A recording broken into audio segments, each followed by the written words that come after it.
Hey everyone, it's me, Arthur Kate, Tony Danza, Made back it. on TV. Unbelievable, huh? Thank you Congratulations. very much. Yeah, really excited. There's a weird symmetry to it. It really is. This is the 40th anniversary of Taxi just last week, and so this seems like a gift. Let's talk about this Josh guy. We were just talking off camera. What a talent. I mean, the pipes that guy was blessed with. Unreal. And here's the thing that people don't know: he was originally a theater major.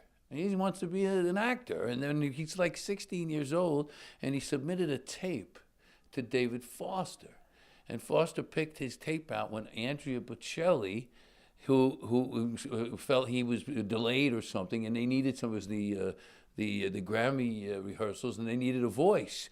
So he had this tape. He calls this kid, come in, and by the way, he was 16. He steps in for Andrea Bocelli. I mean, pretty good, and he did so well with the people there. That's how he got his record deal. For me, they said Josh Groban. I'm like, really? Yeah, I don't know about this. I have to tell you, he's going to surprise.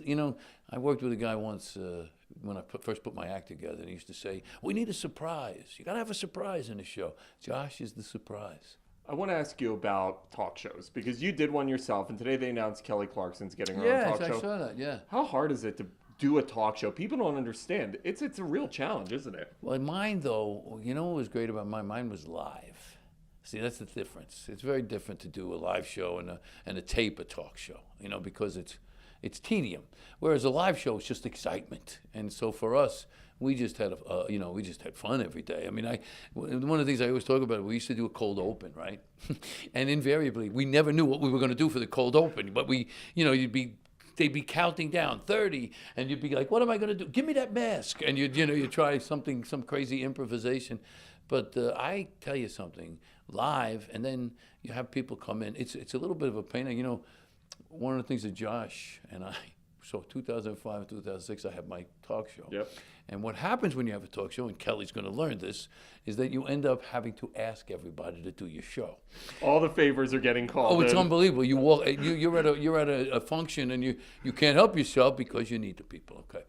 So what happened is I was doing the show, and I ran into Josh at a function, and we knew each other, like you do in showbiz, where you have showbiz friends, and I said to him, I put the arm on him. I said, "Do me a favor. Would you do my show?" Okay. He said, "Sure." He says, "He's going to do it." Okay. So he didn't do it. So then when I got the call for Andy Berkman said, I was already attached to the show. Andy says, "Listen, we're thinking about Josh Groban for the part." I was like, "Okay." And they said, I hadn't know his work, and I know he's a great singer, but I didn't know his work. They sent me some stuff and some clips from some of the stuff he's done, and obviously you can't tell if he's Laurence Olivier, but he certainly commits. Okay, but anyway, we go to the lunch, and I say to my friends, you know what? I'm telling him, the minute I see him, I'm telling him, you stiff me on my show. I'm telling him the minute I get there, right? Okay.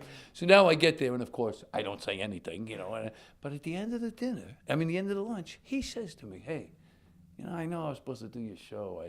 I couldn't believe it. It was still bothering him, and he brought it up. That's the kind of guy he is." You're also touring. Yeah, How cool is that? You're it's running wonderful. around with a band, No, it's wonderful. doing the Great It's American Songbook. It's wonderful. Yeah, it's a show called Standards of Stories. I mean, anybody could do 5'2", eyes of blue. Oh, what? You could do that, but I don't like to do this. Here's what I'm trying to do.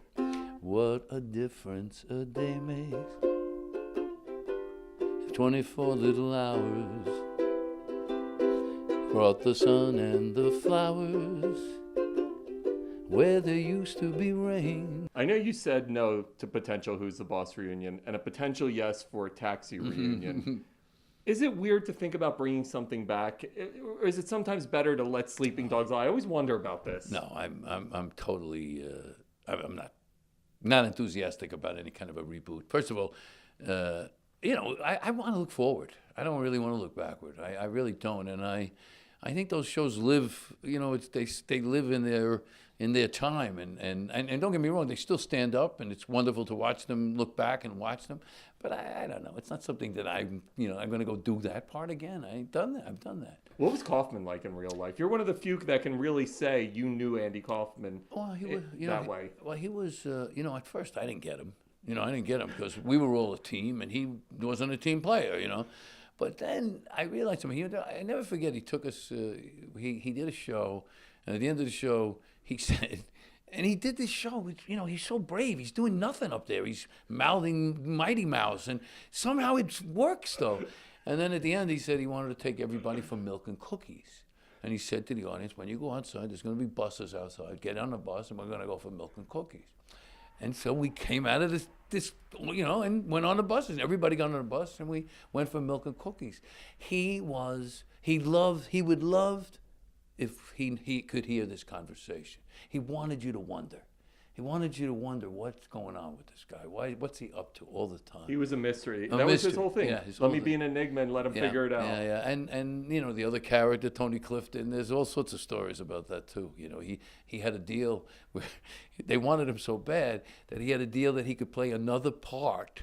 This alter ego could play a part in the show. So in other words, you had a guy playing a guy playing a guy. You've been in people's homes for so long. How do people geek out over you? Do you ever get used to it? I sort of have a recognition quotient, And right now I'm about 27, 28. Anything under that, who is this guy? But over that, people know me, Like if I go to a restaurant and the person at the maitre d' stand is like 22, I might have trouble getting a table. When I took that year off and taught school in Philadelphia. I went to Northeast High School. You went to Northeast? I did. Any Vikings in the house? I went there. I remember when you were doing that. So, but what was interesting is they had no idea who I was. I remember when I was in Taxi and Who's the Boss, there was a lot of attention. It was hard to walk down the street or even, Now I probably average about 4 selfies a day. Craziest fan reaction you've ever gotten? I was walking to dinner and 3 young girls came up. And I thought they wanted an autograph. I thought they wanted a picture, and they got around me, right? And I was, who's going to take the picture? And they started singing, "Hold Me Closer, Tony Danza."